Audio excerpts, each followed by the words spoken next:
Halo guys, selamat datang kembali di course tentang masa kolonialisme Barat di Indonesia.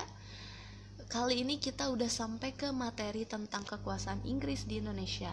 Jadi setelah sebelumnya kita udah bahas tentang kekuasaan VOC di Indonesia, kekuasaan Perancis yang ada di bawah Herman William Daendels. Sekarang kita bakalan jelasin tentang apa sih yang terjadi pada Indonesia di masa pendudukan Inggris di saat itu gitu. Oke, tapi sebelum aku lanjut ke situ, aku mau jelasin dulu kenapa bisa Inggris ini jadi memerintah Indonesia gitu. Nah, jadi sebenarnya di waktu Daendels dipanggil pulang ke negerinya di tahun 1811, Daendels ini digantikan oleh John William Johnson. Dan di saat itulah pemerintahan Johnson di Hindia Belanda atau di Indonesia dimulai. Jadi Johnson itu emang gak lama memerintahnya, cuma 6 bulan aja memerintah di Indonesia. Dan kemudian Johnson ini mencoba untuk memperbaiki lah keadaan Indonesia sepeninggal Daendels. Tapi saat itu beberapa daerah di Hindia ini udah jatuh ke tangan Inggris gitu. Sementara itu penguasa Inggris di India telah memerintahkan Thomas Stamford Raffles yang berkedudukan di Pulau Penang untuk segera menguasai Jawa. Dan Raffles ini akhirnya mempersiapkanlah armadanya untuk menyeberangi Laut Jawa. Akhirnya di tahun 1811 Inggris itu resmi menyerang Indonesia. Dan akhirnya pemerintahan Prancis Belanda menyerah kepada Inggris.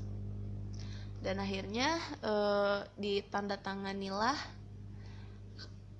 kapitulasi Tuntang yang menyebabkan kekuasaan Prancis Belanda saat itu jatuh ke tangan Inggris. Akhirnya Inggris pun resmi berkuasa di Indonesia. Jadi itulah alasan kenapa Inggris bisa berkuasa di Indonesia. Oke. Jadi kapitulasi Tuntang itu adalah salah satu peristiwa yang bersejarah lah ya, karena itu menyebabkan pindahnya kekuasaan Prancis Belanda ke tangan Inggris. Jadi kapitulasi Tuntang itu perjanjian penyerahan kekuasaan di Nusantara atau Indonesia dari pemerintah Hindia Belanda kepada pemerintah Britania Raya di tahun 1811. Kenapa disebut kapitulasi Tuntang? Karena emang saat itu perjanjiannya dilaksanakan di sebuah desa yang bernama Tuntang. Jadi kenapa namanya kapitulasi Tuntang? Ya karena ini alasannya. Isi kapitulasi Tuntang ya ini tentang penyerahan kekuasaan Nusantara dari pemerintah Hindia Belanda kepada pemerintah Britania Raya. Oke, sekarang kita lanjut apa sih isi dari kapitulasi Tuntang sebenarnya.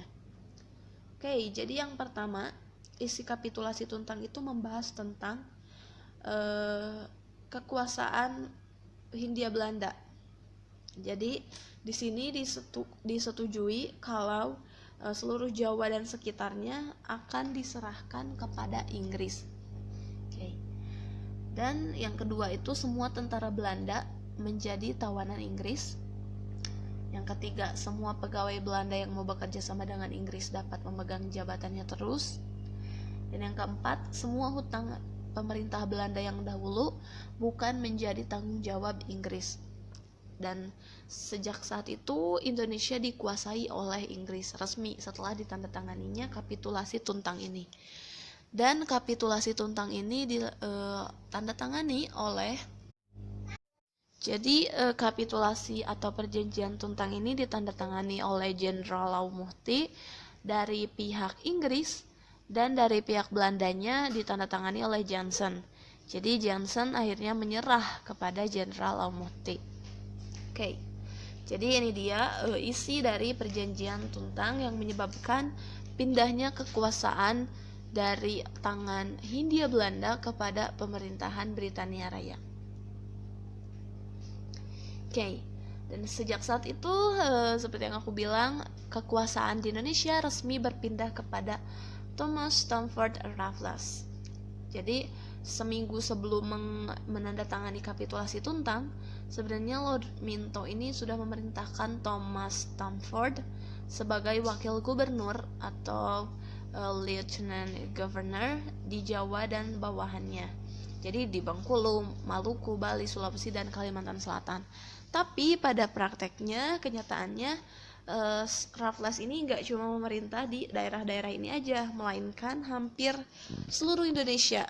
Jadi kekuasaannya nggak cuma di daerah Jawa dan bawahannya aja, tapi hampir di seluruh daerah di Indonesia gitu. Oke, jadi itu dia beberapa informasi tentang kekuasaan Inggris di Indonesia. Awal mulanya kenapa bisa jadi Inggris ini menguasai Indonesia, terus kenapa bisa jadi kekuasaan itu berpindah dari tangan pemerintah Belanda ke Indonesia, karena itu alasannya dan isi dari perjanjian atau kapitulasi Tuntang. Oke.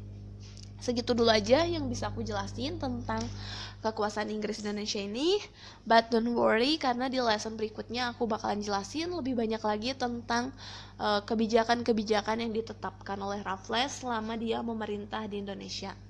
Apa aja kebijakannya di bidang pemerintahan, sosial, ekonomi, politik, dan segala macam bakalan aku bahas di lesson berikutnya.